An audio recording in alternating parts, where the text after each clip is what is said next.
Hola, buenas tardes. Buenas tardes, Buenas tardes, profesor. doctor. ¿Cómo les va? ¿Me escuchan bien? Se escucha Sí, bien. sí, perfecto. Genial, genial. Bueno, ahora vamos a arrancar, vamos a ver algunas cositas que tenemos pendientes. Obviamente vamos a dejar abierto primero el espacio a las preguntas.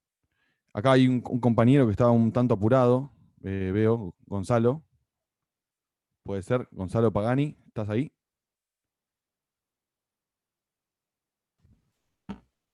Sí, estoy acá, era un chiste. Está muy bien, está muy bien. Disculpe. No pasa nada, no pasa nada. Hasta el Ahí, 9 de diciembre tenés tiempo, no te das problema.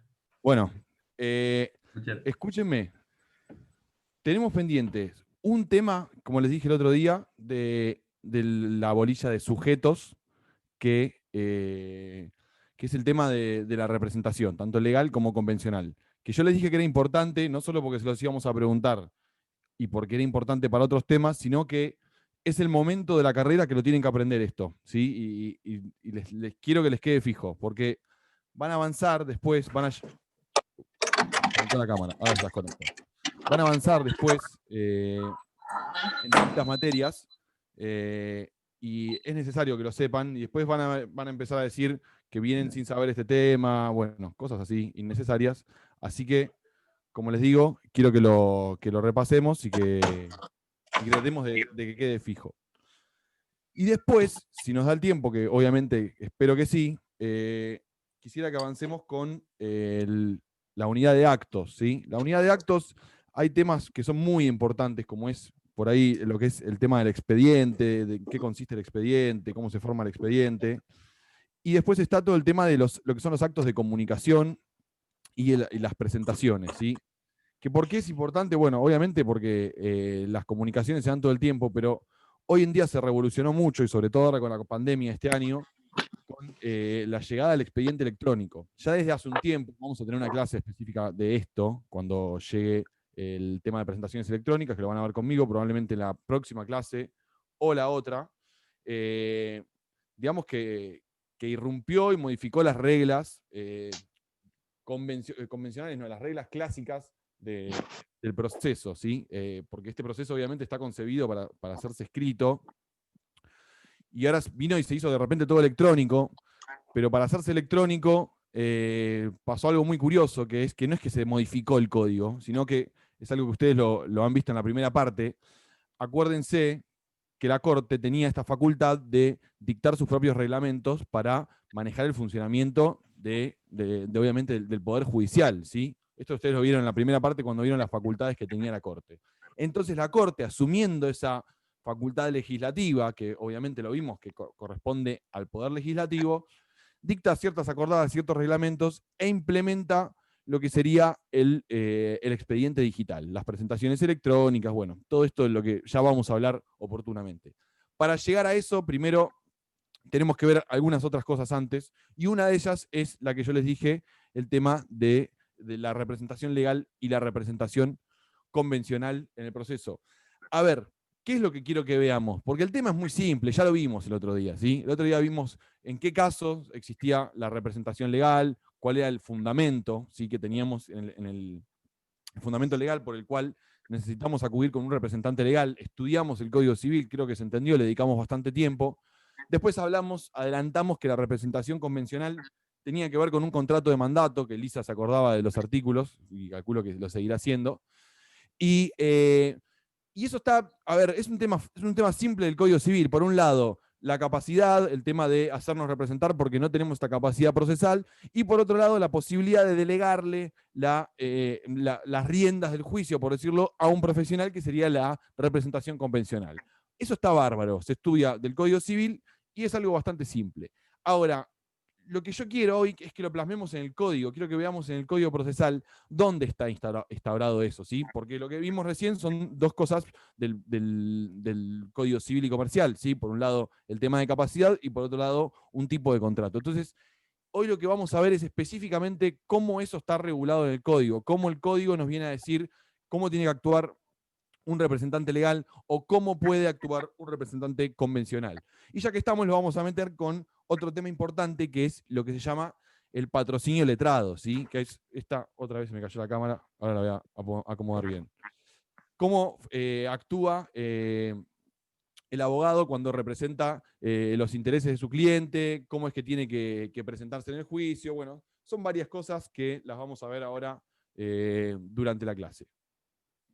Primero que nada, tengan el código a mano, vamos a leer artículos 47, 48 y 56, ¿sí? Que son los temas que de cierto modo son los artículos, perdón, que regulan estos temas.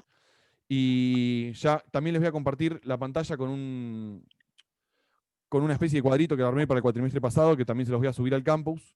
Y vamos a ver bien el tema, entonces, lo que les dije de la representación. Primero que nada, vamos al artículo 56, ¿sí? Lo voy a leer yo.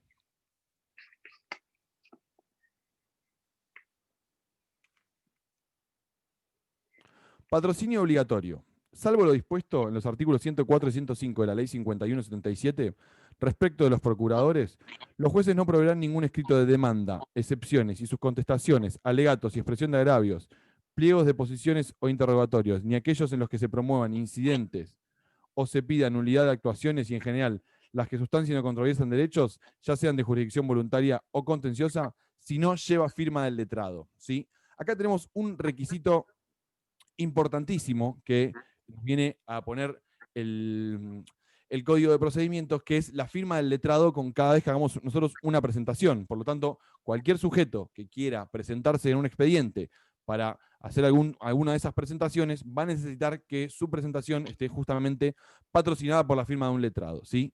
Entonces acá ya sabemos, para actuar en el juicio necesitamos que nos represente un abogado. ¿Esto por qué se los marco como entrada? Porque es justamente o nos hacemos representar por alguien o bien vamos a necesitar que nos acompañe en cada una de nuestras presentaciones. Esto se lo conoce, fíjense cómo lo dice el artículo, patrocinio obligatorio. Grábenselo, obligatoriamente necesitamos estar patrocinados por un letrado. Fíjense que les habla también de la figura del procurador. Esto lo van a ver bien por ahí en la bolilla de abogado, los que están cursando elementos. Es un oficio que ya ha quedado en desuso, ya no se usa la figura del procurador, que vendría a ser alguien que hace la procuración para un abogado que no tiene el título completo de abogado, pero que puede tener algún tipo justamente de estas representaciones. Ya no se usa más. Yo, la verdad, nunca en mi vida judicial, que ya llevo 10 años, he visto un procurador, ¿sí? Ya obviamente se usa todo el día la representación a través de un abogado. Por lo tanto, cada vez que veamos abogado y procurador y eso, vamos a hacer de cuenta que estamos hablando directamente de la figura del abogado, ¿sí? Que, como les digo, el procurador ha quedado en desuso. Entonces, volviendo al tema, cada vez que nos presentemos en el expediente, ya sea el expediente escrito como está concebido en el código, o sea un expediente electrónico como esto que está surgiendo ahora y que vamos a ver en las próximas clases, sí o sí nos tenemos que estar patrocinados por un abogado, ¿sí? Ahora vamos a ver cómo se instrumenta. Una de las posibilidades que tenemos es la de darle un poder a ese abogado. ¿Para qué? Para que no tengamos que estar nosotros conjuntamente presentándonos con él, ¿sí? Porque si ustedes siguen después cuando vean los requisitos para los escritos procesales, que están en el artículo 118, habla de firma de la parte interesada. Cada vez que nosotros querramos hacer una presentación en un expediente, debe estar firmado por la parte interesada. Por lo tanto, si yo me presento en juicio y el artículo 56 dice que obligatoriamente tengo que estar patrocinado por un abogado, los escritos van a llevar la firma tanto de la parte como del abogado. ¿Se entendió esto? Lo puedo explicar de vuelta si no se entiende. Si puede ser, sí, por favor. ¿Sí? ¿Vamos de vuelta? ¿Desde cero? ¿Alguien? ¿Estamos todos en la misma? Vamos de vuelta, no hay ningún problema. Escúchenme. Cualquier sujeto, ¿sí? Vamos a partir de la base de que tenemos la capacidad la de derecho y la capacidad procesal, ¿sí? Capacidad para ser parte y la capacidad procesal. ¿Estamos? Podemos actuar por nosotros mismos. No estamos hablando de alguien que tenga estas capacidades limitadas. Puedo actuar por mí mismo y quiero interponer una demanda, ¿sí? Necesito ejercer mi acción y quiero interponer una demanda. El artículo 56 nos dice que los jueces no proveerán ningún escrito que no lleven la firma también de un abogado, ¿sí? Obviamente vamos a ver, ya les dije, en otro apartado, los que estén cursando elementos van a ver cómo es que se matricula un abogado, etcétera. Pero por ahora, para que se entienda, me quiero presentar en el juicio, quiero interponer una demanda, necesito yo, como legitimado, estar representado por un abogado. ¿Está claro? Esto se llama el patrocinio letrado obligatorio. Por lo tanto, ese escrito, sea presentado en forma justamente física o en forma electrónica, va a necesitar sí o sí mi firma como interesado y la firma del abogado. ¿Se entiende esto hasta ahí? Ahora, no sé, Gonzalo había preguntado. ¿Se entiende eso? Eso significa que yo actúo como que el abogado me patrocina a mí, ¿sí? Me está acompañando. Entonces, esto es justamente la figura del patrocinio obligatorio que me pide el código. ¿Qué pasaría si yo me presento ante un juez y no llevo no acompaño la firma del abogado? ¿Sí? Me refiero a mí como sujeto, como parte. ¿Qué pasa si no tengo la firma de ese abogado? Bueno, el juez no me puede proveer el escrito, me va a decir que previamente me presenté con el patrocinio de un abogado. ¿Está claro esto? ¿Se entiende por ahora? ¿Estamos bien hasta ahí? Recuerden, esto lo vamos a ver más adelante cuando veamos las formalidades que pide el código con respecto a los escritos, pero una formalidad siempre es que lleven la firma, ¿sí? Firma de la parte interesada. Por lo tanto, si yo me estoy presentando yo como parte y me está patrocinando un abogado, necesito la firma de las dos personas. ¿Estamos? ¿Se entendió hasta ahí esto? Ahora, ¿qué pasa? Nosotros un poco esto ya lo hemos visto por ahí en la bolilla de consumidor. Eso significa que yo cada vez que quiera hacer una presentación en ese juicio, imagínense un juicio que por ahí puede llegar a durar 5 años, 7 años, 6 años, lo que sea. Cada vez que tenga que hacer una presentación, voy a tener que ir al estudio del abogado a firmar cada uno de los escritos que él quiera presentar, y él también los va a tener que firmar. Por una cuestión de comodidad, yo tengo la posibilidad de darle poder a ese abogado para que me represente a mí en el juicio, ¿sí? Ese poder, desde el punto de vista del derecho civil, es justamente un contrato de mandato, y desde el punto de vista procesal es lo que nosotros llamamos la representación convencional. ¿Está claro? Representación convencional porque es fácil, porque surge de una convención. ¿Qué es lo que hago yo entonces? Le designo a un abogado a través de un poder, ¿sí? Que tiene ciertas formalidades que después lo vamos a ver, la facultad para que me represente a mí en el juicio. ¿Está claro? Yo le doy ese poder y ahí entraría lo que es el poder general. Sí, ahora vamos a ver los tipos de poder. Pero previo a eso les explico, esto es como una especie de introducción. Yo le doy poder a mi abogado, ¿para qué? Para que me represente en el juicio, ¿sí? Le doy poder, lo firmamos ante escribano. Ojo que si soy un consumidor, puedo firmar una simple acta poder, esto lo vimos en el artículo 53 de la Ley de Defensa del Consumidor en la primera parte. ¿Y qué gano con esto? Bueno, ya está, le confiero a mi abogado la facultad para que me represente en el juicio. No es solamente la facultad de no firmar los escritos, también puede ir, presentarse en las audiencias, representarme en las audiencias, puede, ¿cómo se llama? Absolver posiciones, cuando eso lo van a ver en la bolilla de pruebas, si es que ya no lo vieron. Le damos facultades para que nos represente en cualquier tipo de acto que tenga que hacerse en el proceso. Pueden ser totales las facultades o limitadas. Ahí vamos a tener la libertad de arreglar ese contrato como nosotros querramos, ¿sí? ¿Se entiende hasta acá entonces? Dijimos, primero requisito, para actuar en juicio básicamente necesito estar patrocinado por un abogado, ¿sí? Patrocinio letrado obligatorio, artículo 56. Tengo yo como parte la posibilidad de hacerme representar por un abogado, ¿sí? Para evitar que estar firmando todos los expedientes, evitar hacer yo personalmente todos los actos, puedo darle poder a un abogado para que me represente en juicio, ¿sí? Esto se llama representación convencional. ¿Por qué lo vemos junto cuando o en el programa está puesto la representación legal o la representación convencional? ¿Se estudia juntos? En realidad son dos casos totalmente distintos. La representación legal, que tiene que ver con lo que vimos en la primera parte, se da en los casos de que una persona que quiera ejercer la acción no tenga la capacidad procesal, ¿sí? Para poder actuar en juicio. Entonces, ¿qué es lo que hace? Tiene que actuar sí o sí a través de su representante legal.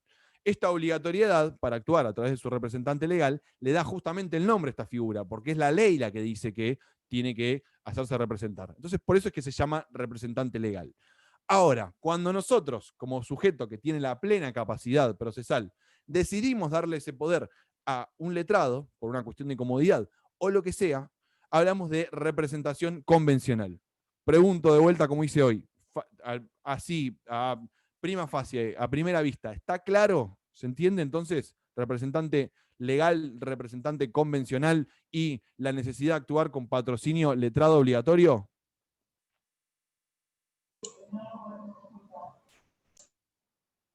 La firma debe ser de un abogado diferente, si es que yo soy abogado. Si sos abogado vos, te podés representar a vos mismo. Si no vas a necesitar llamar a otro abogado, para lo que sea. O sea, tenés que actuar, eso es lo que se llama el abogado que actúa en causa propia.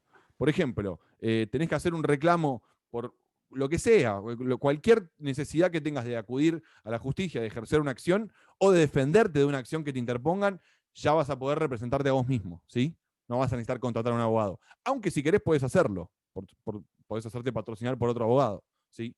No hay ningún problema con eso. Bueno, vamos a un par de artículos más atrás. Profe, ¿sí? entonces, representación legal es cuando no tenés capacidad procesal. Exactamente, vos no tenés la capacidad, entonces la misma ley te dice que vos para actuar en juicio tenés que hacerlo a través de tus representantes legales. ¿Sí? ¿Se entendió, Daniela? Creo que sí. Sí, gracias, profe. Por ejemplo, ¿quién es el representante legal del menor o de la menor? El padre o la madre, ¿sí? ¿Se entiende? Del incapaz, el tutor, curador, etc. Ojo que ahora vamos a ver también que representantes legales son los administradores, por ejemplo, de un consorcio o de una sociedad, ¿sí? Porque esos entes no tienen capacidad de actuar por sí solos, obviamente, porque son entes de existencia ideal y actúan a través de sus representantes legales, ¿sí? Entonces, por ahí nosotros vemos a un señor X que se presenta ante la justicia, pero no se presenta por derecho propio, sino que se presenta en carácter, por ejemplo, de gerente de una SRL. ¿Está claro? Ese es otro caso de representación legal. Vamos a ver que surge o de la incapacidad procesal, sea por todo lo que vimos en la clase pasada, o porque son personas de existencia ideal y que actúan a través de sus representantes, ¿sí? Son dos casos distintos de representación legal, pero que tienen la misma cosa en común. Hay alguien que se presenta representando a otra persona. Doctor, sí, ¿cuál? El hecho de que sea obligatoria la presencia de un abogado, ¿no es una limitación a la defensa del ciudadano? ¿No es una limitación? No. En realidad, sí, entiendo tu pregunta. Y en algunas legislaciones se le da la opción de prescindir, ¿sí? Pero lo que entendió nuestro legislador es justamente lo contrario. Nadie va a ir si no tiene la idoneidad a presentar nada, pero esa posibilidad debería estar porque es una limitación de alguna manera. Limitación, Pascual, creo yo, ¿no? En muchas legislaciones está previsto, ¿sí? Que uno puede prescindir de asesorarse. Yo creo que es una limitación a la libertad, ¿sí? Nadie me puede obligar a patrocinarse. Pero en realidad lo que se está haciendo es cuidando a la persona, ¿sí? Cuidándola, porque se entiende que asesorada va a poder tener una mejor defensa en juicio, que es una garantía constitucional y convencional, que si no lo hiciera, ¿sí? Por eso se pone... A mí me parece que... es eso, ¿no? ¿Qué sé yo? ¿Cómo? Que es medio paternalista eso de alguna manera, ¿no? Por ejemplo, si yo quiero denunciar algo, una cuestión penal, ¿puedo ir a un fiscal o no? Porque con ese criterio tampoco podría presentar eso lo va a estudiar nada. en procesal penal. La denuncia se puede hacer ante un fiscal, ante un juez o ante cualquier, en ese caso, policía. Pero acuérdense que en el derecho penal, esto lo vieron en la clase, seguramente, el otro día lo hablamos, pero lo vieron en la clase con el doctor De Marco. Una vez que hacemos la denuncia, la acción no es más nuestra. Ya el Estado te la saca. Es una característica del derecho penal esa. Por supuesto, es la expropiación de la acción por parte del Estado a la parte. ¿Sí? Exactamente. Yo hago la denuncia, se cuida el trabajo del abogado. Sé que me quieren hacer varias preguntas, pero para concluir, para hacer la denuncia no tengo que tener ningún tipo de capacidad, nada. Me acerco a la comisaría, si me puedo dar a entender con gestos, le hago entender que estoy haciendo una denuncia y ya la responsabilidad pasa al sistema, por decirlo de algún modo, ¿sí? Bueno, yo no necesito patrocinarme, nada. Pero en este caso que estamos hablando, el ciudadano tiene contacto directo con el poder jurisdiccional. En el Sí, caso estamos penal. hablando de proceso En el, civil igual. en el caso civil no, por lo que estás diciendo. Pero bueno, es así. Yo A ver, quería nada más no. que Yo puedo ir, ponerla. Pascual, yo puedo ir ante un juez, por ejemplo. Escuchen este Sí, caso que sucedió en Perú. Había una persona que estaba con COVID positivo en la calle y tenía algún tipo de discapacidad. No sé bien cuál era el problema que tenía, pero fue cuando explotó el COVID, fue en la ciudad de Lima, si mal no recuerdo. Cuando explotó el COVID y estaban los hospitales saturados, era todo un lío, y esta persona al parecer tenía síntomas de COVID, tenía algún tipo de discapacidad y obviamente nadie le daba ningún tipo de bolilla. Un policía se la cargó en el auto, la lleva a un hospital y no la atienden. La lleva a otro hospital y no la atienden. Justo conocía a un juez, ¿sí? Este policía. Hizo una videollamada con el juez. No sé si me explico lo que hizo. Con la persona en sí. el auto, hizo una videollamada con el juez. ¿Y el juez qué entendió de todo esto? Que esa declaración in voce de ese policía era en realidad estar interponiendo una acción de amparo por parte de un particular, ¿sí? Que necesitaba un acceso inmediato al sistema de salud. Agarró, seteó en esa misma videollamada, incorporó, no sé si a alguien del Ministerio Público, no sé bien cómo funciona el sistema de Perú, pero hizo que se representen todas las partes y automáticamente en el plazo de media hora dictó una sentencia donde obligaba a un hospital a que le dé la asistencia de salud, ¿sí? Porque el derecho a la salud y el acceso a la salud está por encima. Entonces fíjese que esto es una habilidad muy notoria de cómo se ayorna el sistema, pero fíjese que no es que está totalmente vedado. Si lo traemos a la realidad, esto fue un caso bastante llamativo, ¿sí? Pero fíjense cómo la denuncia de la policía, el juez la entendió como una interposición de una acción de amparo, estaban violentadas las garantías constitucionales y automáticamente activó todo el sistema de protección de los derechos constitucionales para darle la asistencia. Traído acá. En ese caso no es un particular, doctor, es un funcionario público. El Y funcionario tiene ese público, sí, pero deber. él en realidad lo que hizo es acercarlo, ¿sí? No es el que pedía su derecho, el policía. Lo que estaba pidiendo la asistencia era la persona que tenía el problema de salud, ¿sí? El policía lo que hizo fue acercar a las partes. Lo que entendió es que ella estaba interponiendo la acción de amparo. Pascual, no sé si me escucha. Sí, sí, estoy escuchando y está Bien, perfecto. otro Era tema. nada más que. Otro Gracias, tema. muy ¿Habrán visto con el amable. doctor Basso defensa de los carentes de recursos o todavía no? Claro, sí, por eso yo quería decir que para mí es una Adelante, por garantía. favor. No, quería decir que es una garantía que sea obligatorio el Por patrocinio. Pero de última supuesto. tenemos el beneficio de litigar sin gastos y de última la defensoría oficial. Así que me Exactamente, parece perfecto. exactamente. Porque el que O conoce el estudiaste el derecho tema es o el ya lo abogado. vieron, uno de dos, porque está Sí. muy bien tu respuesta. Bueno, seguimos entonces. Sí, conclusión, Pascual, es una garantía, ¿sí? Ayuda a que vos puedas ejercer debidamente el derecho de defensa en juicio. Vamos a seguir con el artículo 46, ¿sí? Les dije que vayamos unos artículos más atrás. Quedó claro entonces lo que hablamos, de la representación y todo lo demás. Fíjense que este capítulo del código empieza justamente hablando de la representación procesal, ¿sí? Y nos pone un requisito básico de cuando nosotros nos presentamos, que es la justificación de la personería. Se los voy a leer.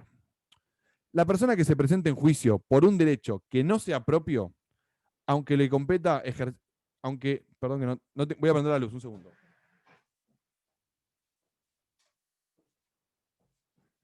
Ahora sí, perdonen. La persona que se presente en juicio por un derecho que no sea propio, aunque le competa ejercerlo en virtud de una representación legal, deberá acompañar con su primer escrito los documentos que acrediten el carácter que inviste. Sin embargo, los padres que comparezcan en representación de sus hijos y el marido que lo haga en nombre de su mujer no tendrán obligación de presentar las partidas correspondientes, salvo que el juez, a petición de parte o de oficio, los emplazara a presentarlas bajo percibimiento del pago de costas y perjuicios que ocasionaren. ¿Esto qué significa? Cuando yo me presento en juicio, lo primero que tengo que hacer es aclararle al juez en carácter de qué lo hago, ¿sí? O si lo hago por un derecho que me es propio, que sería el caso más fácil, o la vengo a reclamar el cumplimiento de un contrato, sería alguna situación muy simple, o por el contrario, cuando estoy ejerciendo un derecho que no me es propio, tengo que justificar por qué estoy viniendo a hacerlo, ¿sí? Entonces, fíjense, el ejemplo que le da el caso de los padres, vamos a hablar de otro tipo de representación. Vamos a hablar de la representación legal en caso de un consorcio de copropietarios. Sí, es el artículo 46. un consorcio de copropietarios. Viene el administrador y ¿qué quiere? Ejecutarle las expensas a una unidad funcional que tiene una deuda. ¿Cómo hace ese administrador? Obviamente viene no porque él sea el acreedor de esa deuda de expensas, sino porque en realidad lo que está haciendo es representar al consorcio. Entonces, ¿qué es lo que va a necesitar hacer en su primera presentación, antes que nada? Decirle al juez, miren, yo estoy acá en representación de este consorcio y acompañar los instrumentos que justifiquen esa personería. ¿Se entendió? ¿O vamos de vuelta? Vamos a decirlo de vuelta. Yo le tengo que demostrar al juez cuando actúo por un derecho que no me es propio, en virtud de qué, o sea, por qué estoy actuando justamente por un derecho que no me es propio. Por lo tanto, voy a necesitar acompañar los documentos que justifiquen esta personería. Pero yo les puse recién el ejemplo de un consorcio, vamos a poner el ejemplo de una sociedad anónima. Supongamos una sociedad anónima que quiera, por ejemplo, cobrar un pagaré que tiene a su favor. ¿Quién se va a presentar en el juicio? El director de esa sociedad. Por lo tanto, cuando se presente el director, llámese como se llame, va a decir, yo vengo en carácter de director de tal sociedad, ¿sí? La parte actora va a ser la sociedad, obviamente, no el representante, y va a tener que mostrarle al juez en la primera presentación qué instrumento justifica esa personería, que en este caso será, por ejemplo, el acta de asamblea, donde se lo designó como el director. ¿Se entiende esto? ¿Estamos bien? ¿Sí? Bien, seguimos. Requisito entonces fundamental cuando me presento a un juicio, además de estar acompañado por el abogado, yo voy a tener que justificarle la personería. Vamos a hablar entonces ahora de cómo funciona esto de presentar los poderes, ¿sí? Que está en el artículo 47. Los procuradores o apoderados acreditarán su personalidad desde la primera gestión que hagan en nombre de sus poderdantes con la pertinente escritura de poder.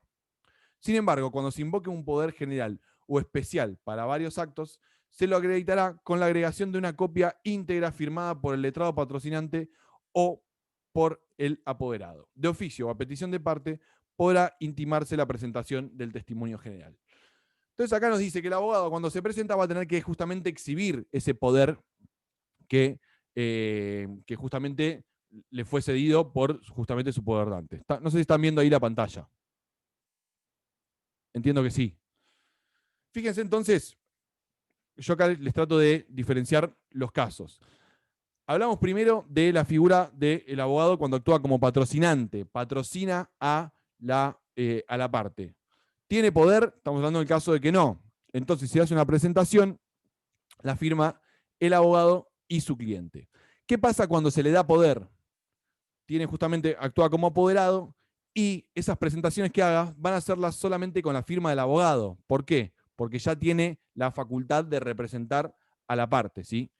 Y fíjense que acá nos habla el artículo de poder general o poder especial para varios actos, o lo que sería un poder simple. Vamos a dividirlo en dos. O poder especial para un acto en particular, o poder general. Poder general para juicios, ¿qué significa? Que yo voy a un letrado de mi confianza y le doy justamente este poder para que me represente en cualquier proceso, ¿sí? Poder general, poder amplio.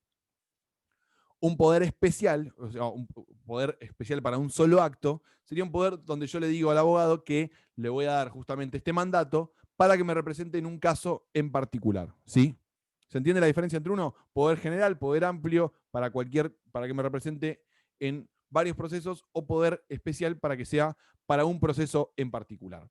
¿Cuál es la diferencia en términos prácticos que nos pide el artículo 47 para uno y para el otro? Es si vamos a presentar la pieza en forma original o en copia, ¿sí? Esa es la diferencia. ¿Por qué? Se los voy a explicar. Si yo tengo un poder que es general para muchos juicios, ¿se entiende hasta ahora lo que estamos diciendo? Sí, ¿no? Le doy poder al abogado, me representa todo lo que venimos hablando.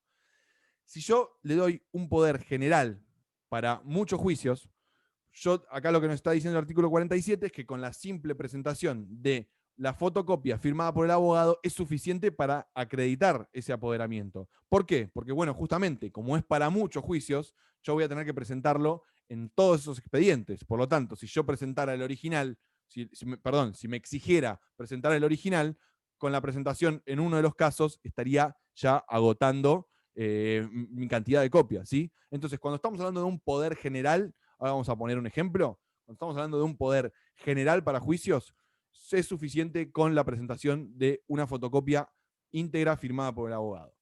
Cuando hablamos de un poder especial para un caso en particular, ahí sí vamos a tener que presentar el original, porque obviamente es solamente para ese juicio. Entonces, por lo tanto, con eso ya estaría agotado, no necesitaríamos usar ese poder para otra cosa.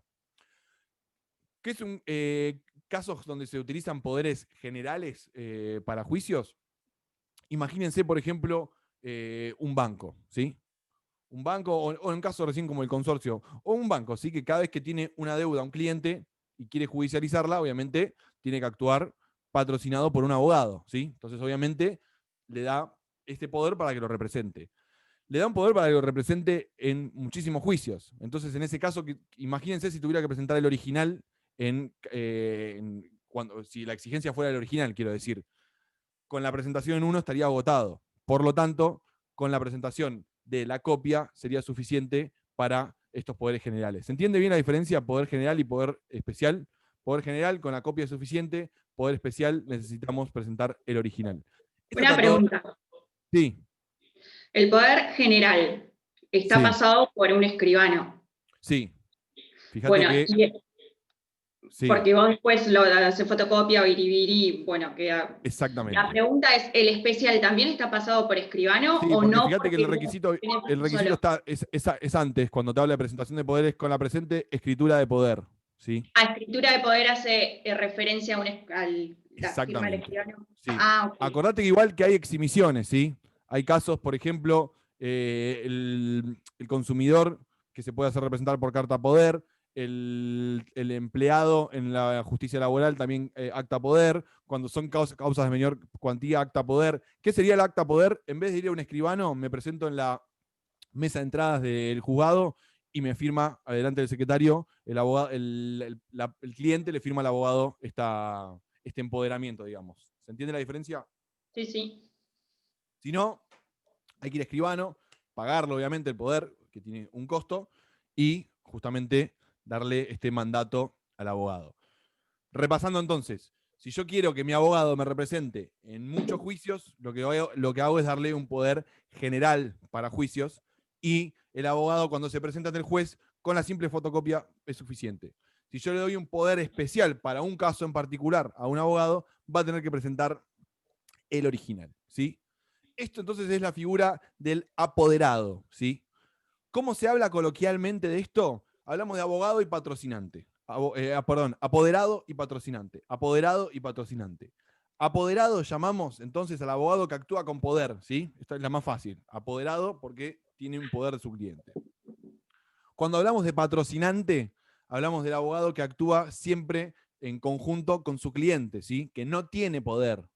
¿Está claro? No le dio, el cliente no quiso darle poder, o tenía un poder y se venció, o lo rompieron, o lo que sea. No tiene poder, no decidió darle ese poder, no decidió empoderarlo, se presenta en juicio conjuntamente y se llama coloquialmente que actúa como patrocinante, abogado patrocinante. Mientras que el otro, recordamos, es el abogado apoderado, ¿sí? Después hay una tercera figura que está en el artículo 48, que es la figura del gestor procesal. Básicamente, ahora lo vamos a leer bien lo que es, pero sería el apoderado que actúa como tal sin tener el poder. Y está previsto para casos de urgencia. En casos urgentes, te estoy leyendo el artículo, ¿sí? Podrá admitirse la comparecencia en juicio sin los instrumentos que acrediten la personalidad, pero si no fuesen presentados o no se ratificase la gestión dentro del plazo de 60 días, será nulo todo lo actuado por el gestor y éste pagará las costas causadas, sin perjuicio de la responsabilidad por los daños ocasionados. Esto es la figura del gestor, entonces, como le dije recién, el gestor procesal, y está previsto, como bien dice ahí, para los casos de urgencia. ¿Qué sería esto? Imagínense que yo recibo una demanda en mi contra, ¿sí? Soy un particular, no soy abogado. Recibo una demanda, ¿sí? La necesito contestar, pero, no sé, estoy de viaje y alguien la agarró en mi casa, y yo no voy a volver antes de que se venza el plazo para contestar la demanda. ¿Cuál es el plazo para contestar una demanda en un proceso de conocimiento? 15 días. 15 días. ¿Siempre? No, depende si es sumario, sumarísimo. Se puede ampliar por el territorio. Ahí va. Ahí van las dos cosas. Ahí van las dos cosas que le pregunté. Cada Primero, 200 15 días kilómetros, para un el día. proceso ordinario, ¿sí? después bajamos a 10 o a 5 si es sumario o sumarísimo, y tienen que tener en cuenta la extensión cuando tenemos que notificar fuera del departamento, como indicó Gonzalo. ¿Sí? Vamos agregando días en relación a los kilómetros. Tranqui, se los dije para que recuerden. Entonces, volviendo al tema que estábamos hablando recién. Yo recibo una demanda y estoy de viaje. Alguien me avisa en mi casa, che, te metieron una demanda, que te estás cobrando una cosa que no pagaste, desastre, ¿qué vas a hacer? Bueno, llamá al abogado, dale.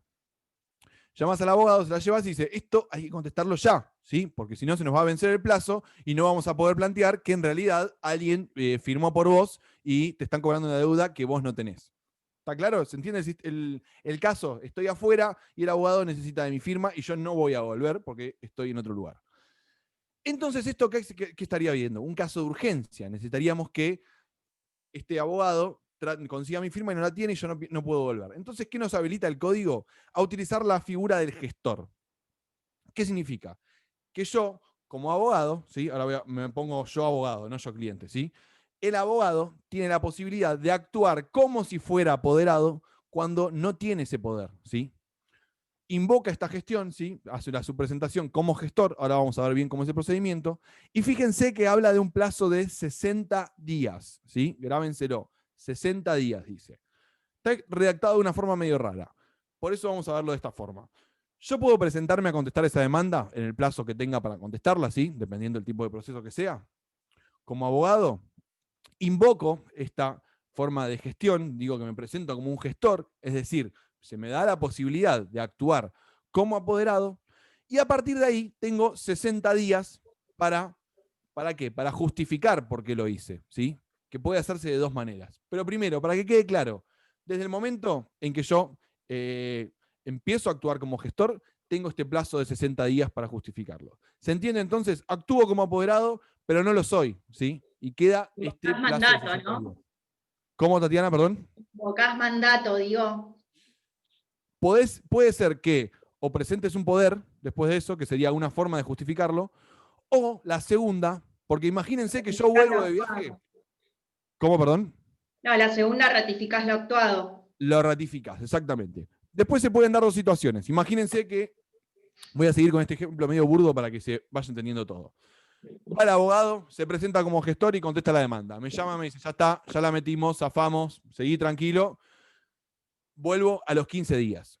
Bueno, hay que justificar esto. Hay que justificar, fíjense que yo tengo un plazo de 60 días, que era, vamos a ver bien cómo se computa, etcétera. Pero yo tengo que justificar, el abogado va a tener que demostrarle al juez que esa gestión que invocó fue válida, ¿sí? Porque si no, fíjense al final que tiene que pagar por los daños que ocasionó. Entonces, ¿qué pasa? Vuelvo yo y tengo dos opciones.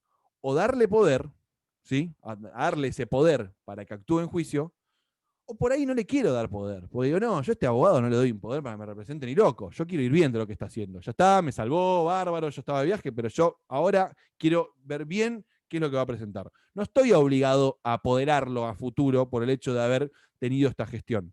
Entonces las dos opciones son, o le doy este poder, que este no sería el caso, o si no quiero darle poder, presentar lo que llamo un escrito ratificatorio. ¿Qué sería este escrito ratificatorio? Un escrito mediante el cual yo, ahora actuando el abogado como patrocinante, porque vamos a tener la firma de los dos, ratifico lo que actuó el señor en mi nombre y representación. ¿Se entendió? Volví de viaje. El abogado me dice, vení que tenemos que hacer algo con esta demanda que presenté sin tu firma. Bárbaro, pero yo poder no te voy a dar. Bueno, venite al estudio y hacemos un escrito que dice que ratificás todo lo actuado en tu nombre y representación, ¿sí? Estas son las dos formas de ratificar una gestión. O, como dije recién, presentando un poder, o diciendo que ratificás todo lo que hizo esta persona en tu nombre. Cositas para entender esta figura del gestor procesal, que es bastante importante, bastante común y que se utiliza un montón en la práctica. La urgencia no hay que probarla, ¿sí? Fíjense que dice, en casos urgentes podrá admitirse. No tengo que demostrarle al juez por qué esta es urgencia. Yo no tengo que decir, mi cliente está ahora de viaje, por eso vengo a invocar esta gestión. Con el simple hecho de decir que vengo a invocar esta gestión, ya es suficiente para que se me tenga por gestor procesal. Eso es lo primero. Y segundo, el plazo de 60 días es de 60 días hábiles, ¿sí? No cuentan fin de semana, no cuentan feriados. Por lo tanto, si nos fijamos cuántos días hábiles hay en un mes, vamos a ver que andamos cerca de los 20. Por lo tanto, el plazo de 60 días en términos hábiles nos equivale más o menos a 3 meses. ¿Se entiende esto? ¿Estamos bien? Otro tema. ¿Cuántas veces puedo yo actuar o invocar esta gestión en el proceso? ¿Hay algún tipo de limitación?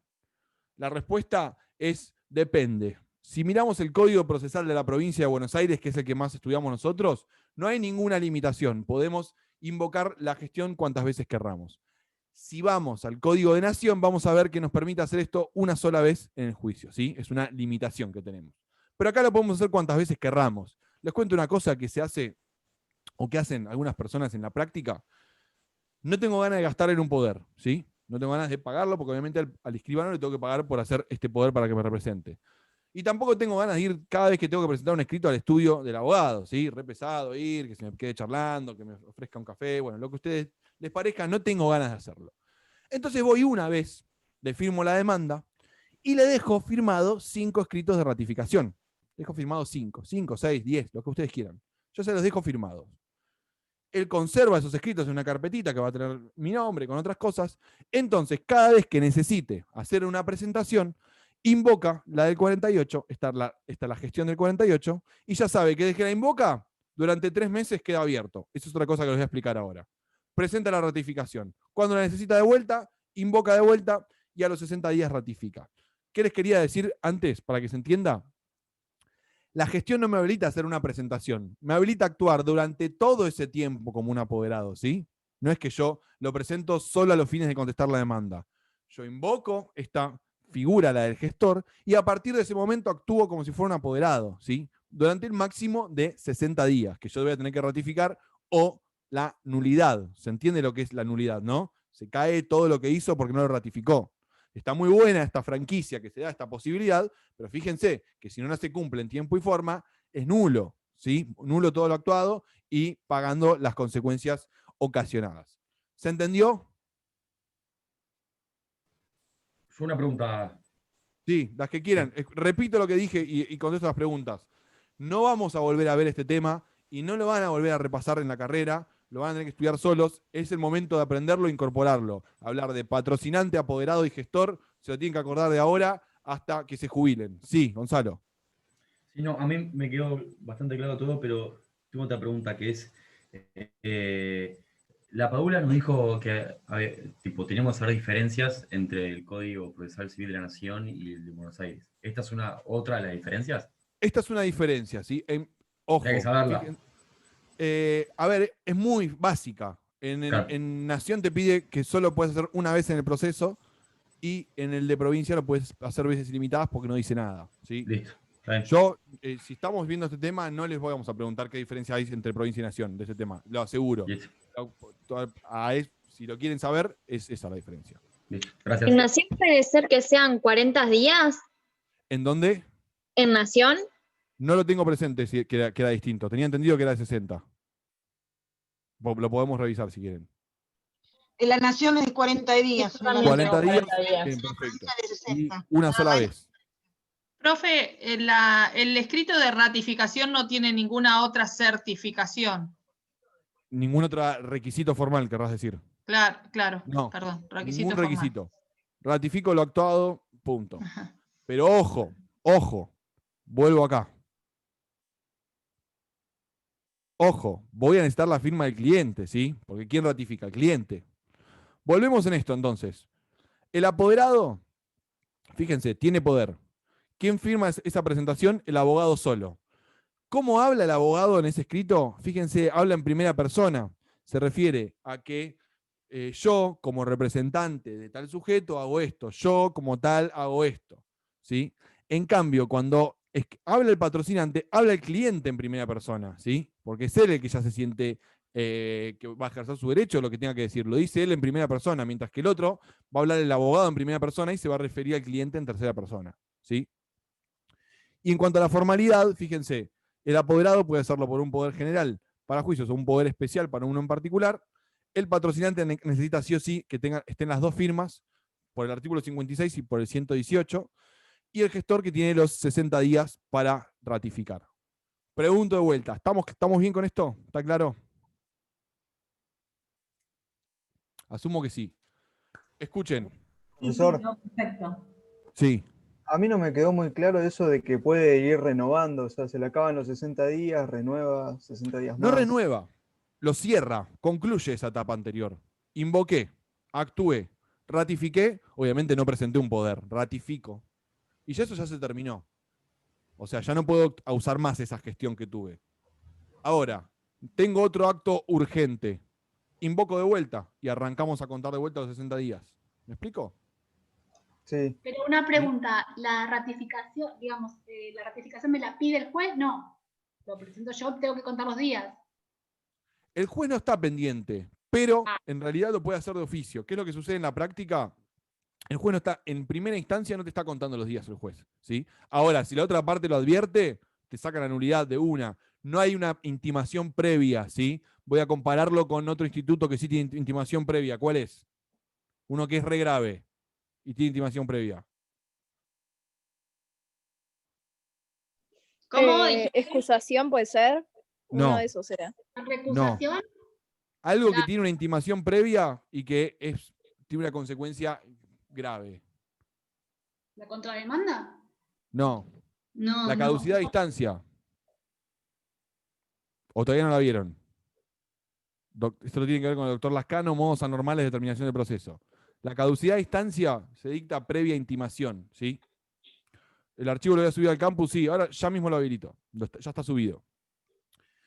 Acá no hay necesidad de intimación previa, ¿sí? Se cumplen los 60 días hábiles y la otra parte me lo advierte, yo no tengo que ir y decirle, el juez no le va a dar otra oportunidad, le va a decir nulidad de todo lo actuado, punto. No hay intimación previa, ¿sí? No hay, che, ¿no tenés ningún escrito de ratificación ahí guardado? Porque se te pasaron los 60 días. Se pasaron y se terminó, ¿sí? Actúa de pleno derecho, ¿está? Bueno, escúcheme, esto, insisto, no quiero ser pesado, es tema importante, se pregunta y ayuda a entender otros temas.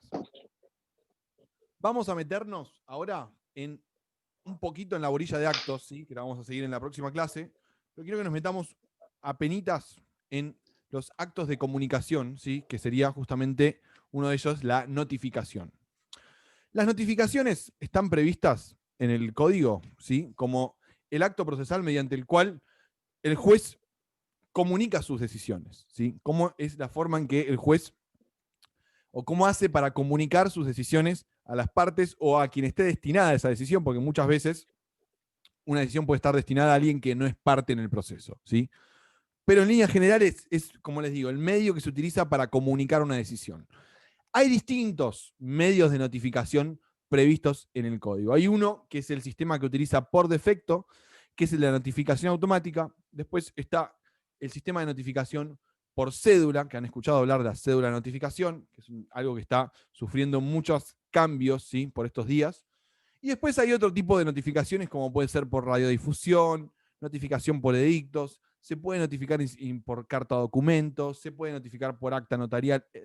Hay muchos después sistemas que van a tener cada uno un rol distinto, dependiendo, primero, qué es lo que vamos a notificar y qué pasó con algún otro medio que pueda haber sido asignado. Vamos a ordenar un poco todo esto. Primero, las notificaciones están reguladas a partir del artículo 133, ¿sí? 133 del código y siguientes. Y lo primero que hace el código es darnos un sistema o un mecanismo que es como el principio general, el punto de partida, ¿sí? Y lo que vamos a decir, además, de que este es el sistema de notificación por defecto.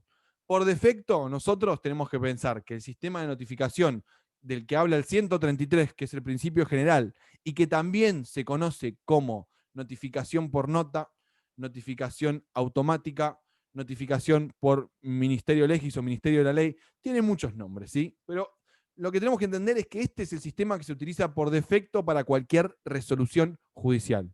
Es decir, si no hay un medio de notificación establecido en particular distinto, nosotros tenemos que pensar que la resolución se notifica mediante este sistema general que es la notificación por nota.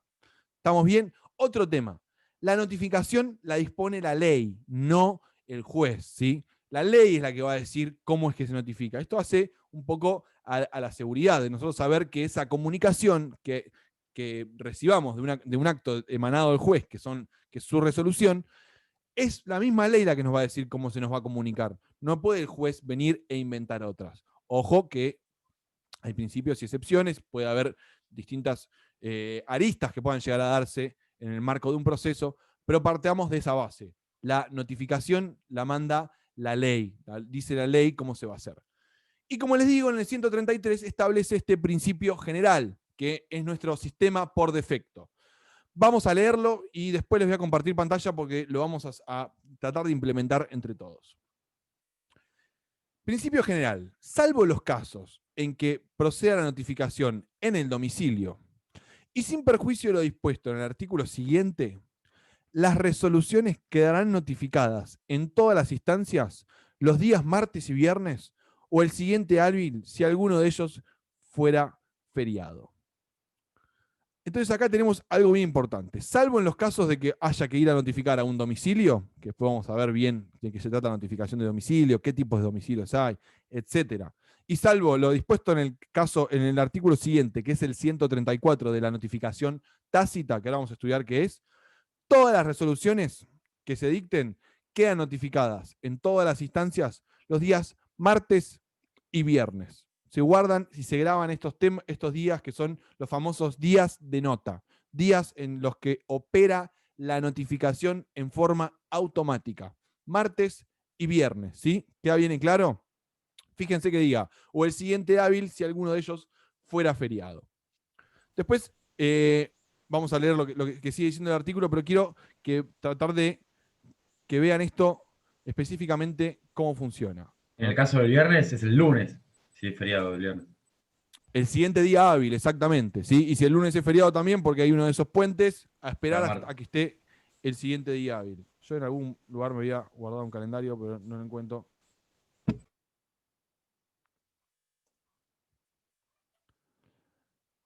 Bien, ¿lo ven ahí en la pantalla?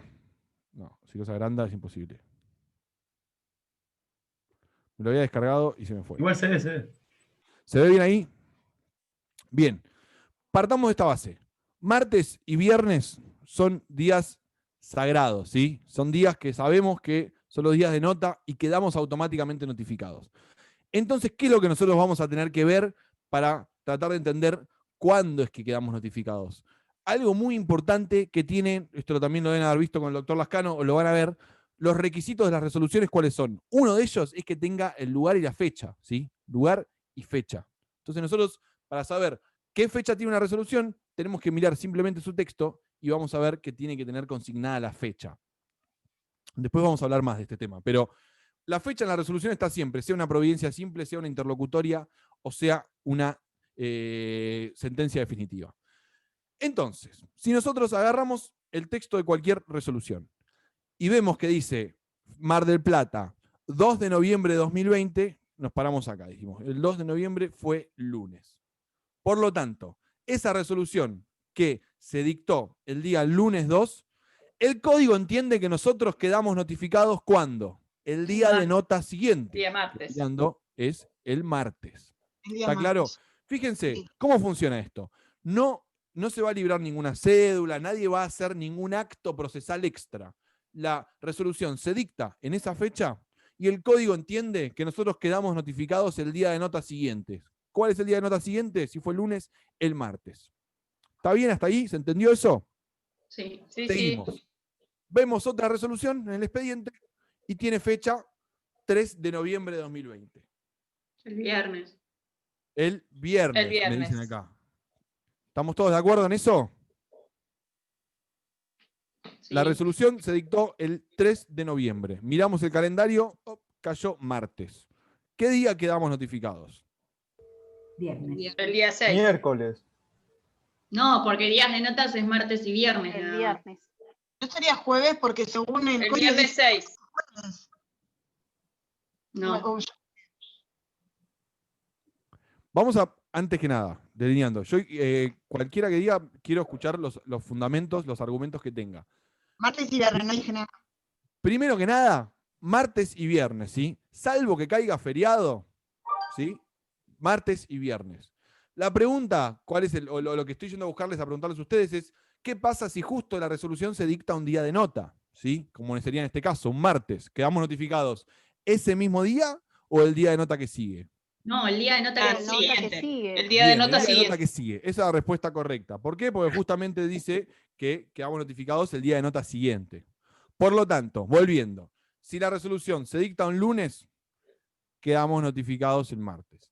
Si la resolución se dicta el martes, quedamos el viernes. Si se dicta el miércoles, quedamos el viernes. Si se dicta el jueves, quedamos el viernes. Si se dicta el viernes, quedamos el martes siguiente. En este caso sería acá. ¿Se entiende esto? ¿Estamos bien? Sí, sí. Esto es importante que se lo graben, ¿sí? Y tienen que salirles de memoria cómo contarlo, ¿sí? Agarrar un calendario, mirar una resolución y saber contar el plazo. Y además es importante, porque después lo vamos a ver cuando veamos cédulas que se notifican en forma electrónica, que se utiliza este mecanismo para contar los días, ¿sí? Lo vamos a ver cuando veamos bien presentaciones electrónicas. Entonces, para redondear un poco, sale una resolución, miramos el día, quedamos notificados el día de nota siguiente. Ahora, ¿qué pasa si el viernes 6 me cae feriado? ¿Sí? Sale la resolución, fecha 5 de noviembre de 2020. Y el viernes 6 es feriado. ¿Qué día quedamos notificados? Pasa el viernes, al martes 10. El lunes. No, martes, porque días de nota son martes y viernes siempre. El lunes. No, el siguiente día hábil, si alguno puede ser obligado. Al siguiente día, el 9. El lunes 9. No. Días de nota solo son martes y viernes. Esperá, Si es Tatiana, feriado, tenemos si el viernes. Pará. ¿Qué? Sí, pero Si es feriado, Sí, el partimos día siguiente día martes hábil. y viernes día de nota, bárbaro. Pero el viernes es feriado, ¿sí? ¿Qué hacemos? ¿Cuándo esperamos al otro día de nota? el día hábil. No, sí. el día hábil, el primer día hábil sería el lunes.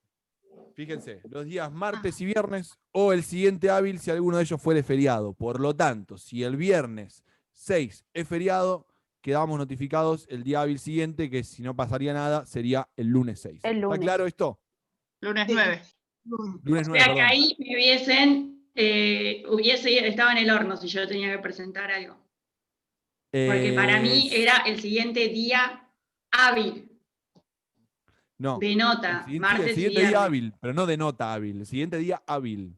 Claro. Tu día hábil es el Hábil, lunes. no El siguiente de día nota. hábil es el Claro. lunes, exactamente. Claro, para mí era de nota hábil. No, siguiente día hábil, punto. Y una Ojo pregunta. que puede pasar que te caiga viernes feriado, que después llegue, por ejemplo, la feria de invierno, pues suponete que estamos en julio, llegue todo inhábil, y después te cae también ese lunes feriado, porque había, no sé si se acuerdan, hace unos años que había feriado un montón, y recién se te vaya un montón de días. Vos lo tenés que mirar es cuándo es el día hábil siguiente, independientemente de lo que pase, ¿sí?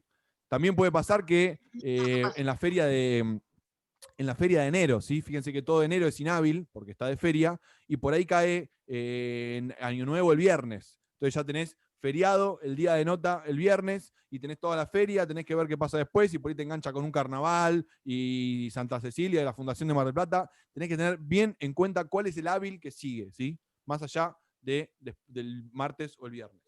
¿Estamos bien hasta ahí? ¿Sí? Sí, sí. Después fíjense que esto se llama notificación por nota. Esto ya, pero es increíble cómo va quedando de lado, y lo vamos a hablar obviamente cuando veamos expediente digital, todas las costumbres que trae el código. ¿Por qué se llama notificación por nota? Vamos a ver un poquito para atrás. Acuérdense que el código está armado para un expediente escrito. Porque si yo pensaba que podía salir una resolución en el expediente, entonces iba a la mesa de entradas, hola, ¿qué tal? ¿Cómo va? Gonzalo, Boquita, se van a comer 2 hoy, bien. En las mesas de entradas se hablaba de todo menos de derecho. Che, dame el expediente González, la sucesión. Que me tendría que haber salido algo hoy y me tengo que notificar. No lo tengo, está a despacho para resolver no sé qué cosa. Cuando el expediente no estaba a la vista y era un día en que yo me tenía que notificar, yo tenía la posibilidad de dejar una nota de esto, dejar en claro, che, yo me tenía que notificar hoy y el expediente no está disponible a la vista. Obviamente esto es un día de nota. Entonces, lo que se hace justamente es crear este libro de nota donde yo digo que fui a la mesa de entrada, quise mirar la resolución y no estaba disponible. Entonces, no se cuenta como un día de nota para mí, no corre la notificación, ¿sí? ¿Se entiende cómo era originalmente? ¿Qué pasa hoy en día? Ya los despachos ni se imprimen. ¿Sí? Todo esto quedó totalmente en desuso. Yo quedo notificado y quedo notificado, lo miro a través de la MEB y punto. Ni siquiera se imprimen las resoluciones, se firman digitalmente. ¿Se entiende por qué es que se llamaba de nota? Porque en caso de que el expediente no esté disponible, yo dejaba una notita. Chicos, ¿queda claro? ¿Se manda al domicilio electrónico o se sube a la página del Poder Judicial? Automático, sí, se sube. Bien. Está lo que llama la mesa de entradas virtual, ¿sí?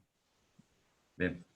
Pero funciona en forma automática. No hay ningún acto extra, ¿sí? No se libra nada. Después vamos a ver cómo es que funciona con el tema de las cédulas, sean digitales, sean físicas, pero acá no pasa nada. Se dicta la resolución, día de nota siguiente quedás notificado, punto final. ¿Estamos bien ahí? Sí. Sí, ya, perdón. Sí. Esto ya después supongo que quedará en desuso, ¿no? Porque si se sube todo automáticamente, lo de martes y viernes, digo. Sí, pero algún día te tenés que notificar. Ok, entonces, eso se sigue manteniendo. ¿Cuándo quedás notificado? ¿Sí? Vos ya sabés que los martes y jueves queda. Sí, podría decir que has notificado al instante, también podría hacerse. Esto como que mantiene el sistema. A ver, ya lo vamos a hablar de este tema, pero no se está modificando el código con los cambios que se están haciendo. Está en la Corte dictando acordadas y resoluciones, que lo puede hacer, ustedes lo vieron, puede dictar sus propias resoluciones, pero lo que tendría que hacerse acá es modificarse la ley, ¿sí? La ley procesal. Lo tiene que hacer el Congreso de la provincia, no el mismo Poder Judicial. ¿Se entiende esto? Pero ya lo vamos a hablar más adelante. Perdón, por ahí me lo perdí, pero si la nota sale el mismo día, un martes o un viernes, creo que lo comentaste, pero creo que me lo perdí. ¿Cómo es el tema? Disculpame. Al día de nota siguiente. Ah, gracias. ¿Sí? Antes de que termine, una cosa. Una compañera me hizo una pregunta ayer, Pilar, puede ser, con respecto a un tema de recurso de apelación. No sé si está conectada. Me mandó una pregunta por privado al campus y me pareció interesante que lo comentemos en clase. Pilar Telechea, estaba recién. Sí. ¿Querés hacer la pregunta de vuelta? Se fue de la boca. Está escribiendo por el chat. Ah, bien, perfecto. No sé si ahí se me escucha. Sí, yo te escucho. Eso un poco de volumen. Joya. Sí, Pilar. No, yo te preguntaba cuál era el recurso aplicable en un caso de que sea una sentencia en la que se establezcan los daños punitivos. Creo que fue así la pregunta. Sí, venía por ese lado. Sí. A ver, primero, ¿ya vieron recursos con el doctor Basso? Porque no me quiero meter a explicar su tema antes que él. No, o sea, dio un pantallazo. El jueves que viene El día de ayer fue... Ayer dio en la plenaria un poco. Bueno, escuchen. Lo da él y después charlamos un día entero si quieren de recursos, ¿sí? Vamos a partir del doctor Basso y después vemos, ¿sí? Pero si querés te spoileo, la respuesta es el de apelación, ¿sí? Pero lo charlamos bien y me hacen todas las preguntas que quieran la próxima clase, ¿sí? Dale, genial, gracias. ¿Les parece? Porque es el tema del titular, no me quiero meter, lo de él, y después me pueden hacer todas las preguntas que quieran. Dale, buenísimo. ¿Listo? Y nada, si tienen alguna duda en la semana o lo que sea, me la pueden escribir al campus, nos mantenemos en contacto. ¿Dale? Dale, gracias. Buen fin de semana, cuídense, adiós. Chao, gracias, profe. Chao, hasta luego. Hasta luego.